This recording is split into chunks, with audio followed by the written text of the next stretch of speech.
Ano? Pagkain? Kami nga walang pambiling pagkain eh. Tapos hihingi ka pa sa amin. Gusto mo, bugbugin ka namin eh. Ano? Oo, kuya. Ano? Wala. Ano?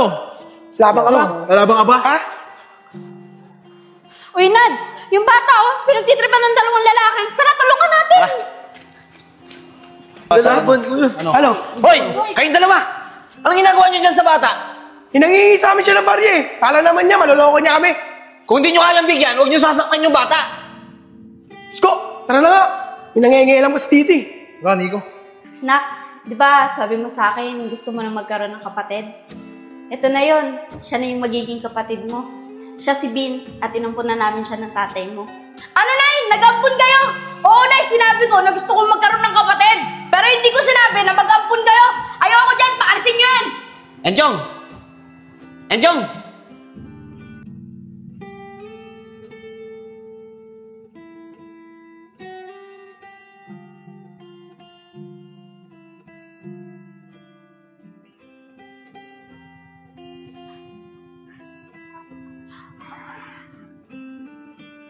Oh, Vince, anong ginagawa mo dyan?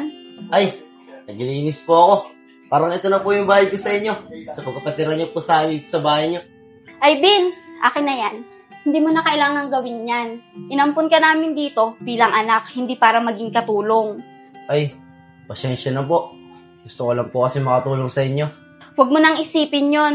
Tara na, tumayo ka na dyan. Ang mabuti pa, samahan mo na lang akong bumili ng almusal natin. Ay, sige po. Wait lang, lagi ko lang to dun.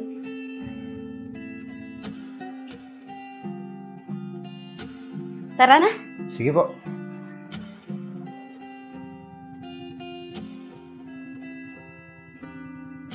Ate, maraming salamat po. Dahil kinangkup niyo po ako. Pinatira niyo po ako sa bahay niyo. Nako, wala yun.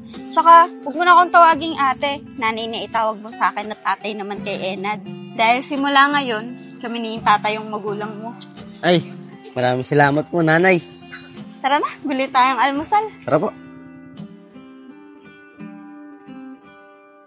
Nay, naninibago po ako.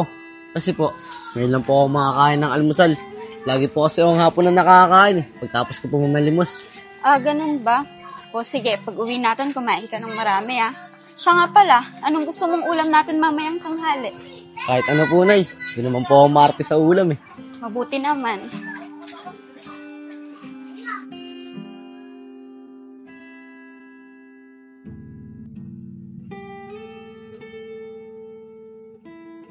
O paano? Maiwan na muna kita dyan ha. Kumain ka ng kumain. Bibili lang muna ako ng pang-ulam natin mamaya. Nay, gusto niyo po ba samahan ko po kayo? Ay, hindi na. Mag-almusal ka na lang dyan. Sige po, Nay. Ingat po kayo. Sige.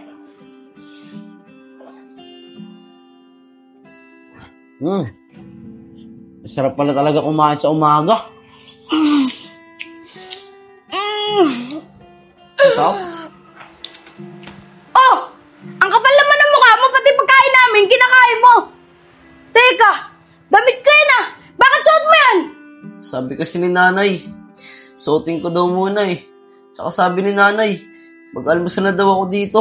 Nanay? Sinong nanay? Si Nanay Juliet. Siya yung nagsabi na kumain na ako dito eh. Aba, ang kapal talaga ng mukha mo eh, no? Pati nanay ko, inaangkin mo. Mas mabuti pa, umalis ka na dito. Alis! Alis! Alis! Umalis ka na dito! Lumayas ka dito! Lumayas ka dito! Umalis ka na! Umalis ka na! Ano bang Umalis ingay ka yan? na! Lumayas ka na dito! Ano Kung ba? ayaw mamasaktan, lumayas ka dito! Enjong, ano ba? Ano ba nangyayari dito? Eh tay, eto kasi, nakita ko kinakain yung pagkain natin. Pati yung damit ko, suot-suot niya. Eh tay, magnanakaw yan! Paalisin mo yan! Hindi po ako magnanakaw. Si Nanay Juliet po nagpakain sa akin, tsaka nagpagamit po ng damit na to. Enjong, nak, makinig ka sa akin ha. Simula ngayon, kapatid mo na si Vince. Kaya kung anong meron tayo dito sa loob ng bahay, dapat meron din siya. Tsaka, yung damit na suot niya, nak, yung damit na yan, pinaglumaan mo na eh. Hindi mo na nga sinusuot eh. Kaya binigay na ng nanay mo sa kanya. Wala pa kasing damit na may susuot ko si Vince eh. Kaya, anak, sana, maintindihan mo yun. Ano tay? Mas kinakampihan mo yung ampun na yan kaya sa akin na tunay mo anak. Enchong, hindi naman sa ganon. Kapatid mo na si Vince dahil inampun na namin siya. At pantay ang pagtingin namin sa inyo bilang mga anak namin. Kaya dapat naiintindihan mo yun. Tay! Ako ang tunay niyong anak!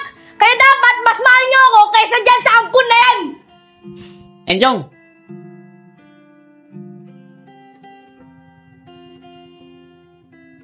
Tay, siguro po, alis na lang po talaga ako dito. Kasi po, hindi po talaga ako matanggap na yan, Chong. Tsaka nakakagulo lang po ako sa pamilya nyo. Hindi, Vince. Hindi ka alis. Dito ka lang. Mali ang ginagawa ni Enchong. Kaya mas kailangan namin ng tulong mo. Para matuto siya na makasalamuha sa ibang bata. At ma-realize niya yung mga pagkakamali niya. Sige po, Tay. O sige na. Ituloy mo na yung pagkain mo doon. Makabusog ka, ha?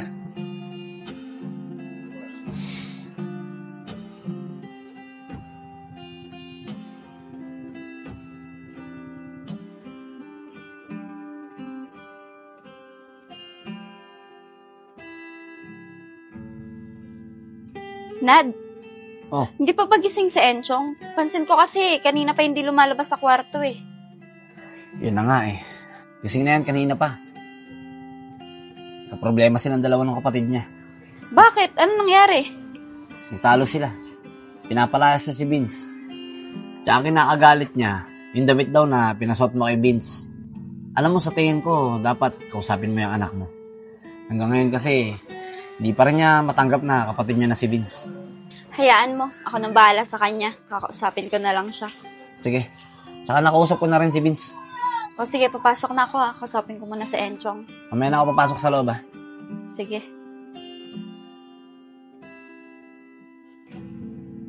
Chong, anak, pwede ba kitang makausap?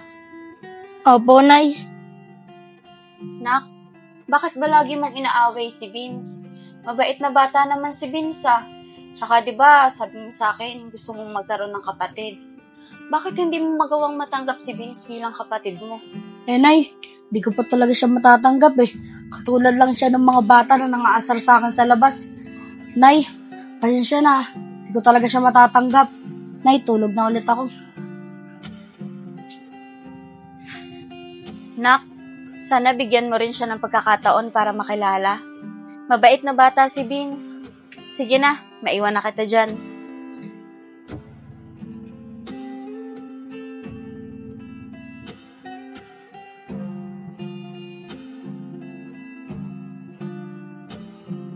Tay! Nay! Gising na po pala kayo. Vince, pagka nagising yung kapatid mo mamaya, pakisabi na lang na sasamahan ko muna yung nanay mo, magbabayad na kami ng kuryente, ha? Sige po, Tay. Ako na po ang bahala magsabi kay Enchong. Salamat, anak. Tara po kayo. Salamat.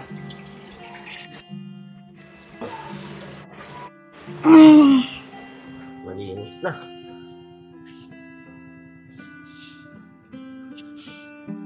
Ay, gising na pala si Enchong.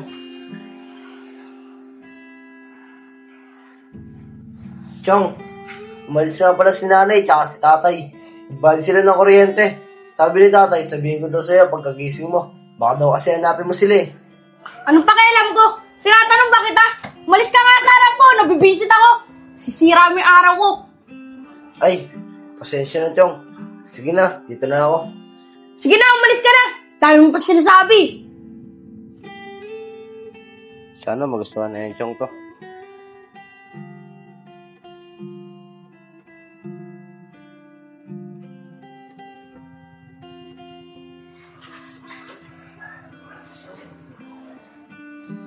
Chong, pinag-iwa nga pala ito naman sanas.